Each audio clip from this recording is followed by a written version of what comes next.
বিধাননগরে তৃণমূল প্রার্থী সুজিত বসু প্রার্থী তালিকা ঘোষণার পর তিনি কি বললেন দেখুন। অনেক বছর ধরে এখানে প্রার্থী হচ্ছি আমি, মানুষের আশীর্বাদে জিতছি আমি। আবার কাজের সুযোগ দিয়েছে, কাজ করব, যতদিন শরীরে শক্তি থাকবে মানুষের জন্য কাজ করব। এই যে ভোটের আগে এসআইআর এবং প্রচুর বৈধ ভোটারের নাম এখনো ঝুলে রয়েছে প্রায় ৫৩ লক্ষের মতো, সেক্ষেত্রে এবছর ভোটটা কতটা দাম জনগণের মধ্যে থাকবে? প্রথমত বলি, দেখুন, এসআইআর নিয়ে যে মানুষ যা ভোগান্তি হয়েছে এটা মানুষই সব থেকে বেশি বলতে পারবে। আর প্রচুর জেনুইন ভোটার যাদের ভোট ছিল, প্রচুর মানুষের নাম ষড়যন্ত্র করে বাদ দেওয়া। আমার মনে করি না তার প্রভাব কিছু পড়বে। বাংলায় মানুষ মমতা ব্যানার্জি আবার দেখতে চায়, আর তার নেতৃত্বে আবার সরকার হবে। আর যদি মানুষের আশীর্বাদ সুজিত বসুর উপর থেকে সুজিত বসু আবার জিতবে। দাদা, প্রচার কবে থেকে শুরু করছেন এবং কিভাবে শুরু করেন? এখন প্রচার ওইভাবে কবে থেকে শুরু করি এক্ষুনি বলতে, এক্ষুনি তো আমি বেরোবো। আমার প্রত্যেক দিনই কিছু না কিছু প্রোগ্রাম থাকে। এই হাতে এত বড় তালিকা তুলে দিয়েছি বাড়ি থেকে।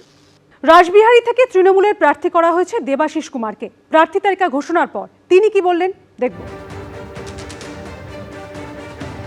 নির্বাচন মানে একটা লড়াই, সেই লড়াইয়ের আমাদের তো একটা নির্বাচন শেষ হলে আরেকটা নির্বাচনের জন্য অপেক্ষা করতে, এবং সেই সময়টা আমাদের সেই কাজটা করতে হয়। সেইভাবেই আমি গত 2021-এ যখন নির্বাচিত হয়েছিলাম, তারপর থেকে 5 বছর ধরেই আমার বিধানসভা কেন্দ্রের মানুষের সেবা করার চেষ্টা করেছি।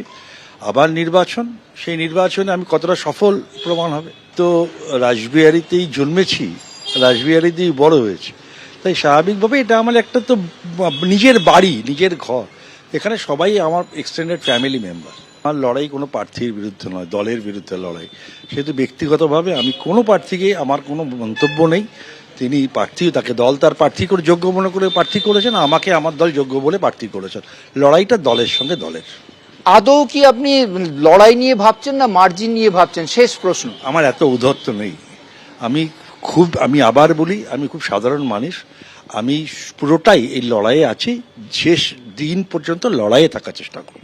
চৌরঙ্গী থেকে তৃণমূলের প্রার্থী করা হয়েছে নয়না বন্দ্যোপাধ্যায়কে। প্রার্থী তালিকা ঘোষণার পর কি বললেন তিনি শুনুন। আমি 2001-এও দাঁড়িয়ে জিতেছিলাম, তো দল ভরসা রেখেছে, কিন্তু আমাদের দায়িত্ব বেড়েছে। আমরা সকলে জানি যে চৌরঙ্গী সবসময় দিদিকে চেয়েছে। মমতা বন্দ্যোপাধ্যায়ের সিট ছিল, এখনও সিট মমতা বন্দ্যোপাধ্যায়ের আছে, আগামী দিনেও মমতা বন্দ্যোপাধ্যায় থাকবে, এখানে কোনো অন্য কিছু হবে না। যেভাবে এসআইআর হয়েছে, যেভাবে বাংলার মানুষকে যেভাবে ছোট করা হয়েছে, আমরা তো নিমিত্ত মাত্র, আমরা সৈনিকের মতো কাজ করে যাই, কিন্তু যেভাবে কাজ হয়েছে, দিদি যেভাবে কাজ করেছেন, আমার মনে হয় যে, আগেও বলছি, আমরা তো নিজেরা লড়ি, কিন্তু আমরা নিজেদের নামে লড়ি না, আমরা লড়ি দিদির নামে।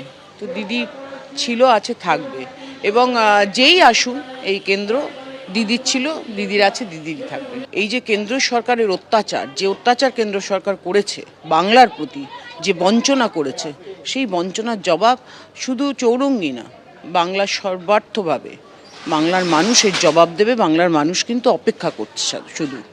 এবিপি আনন্দ, এগিয়ে থাকে, এগিয়ে রাখে।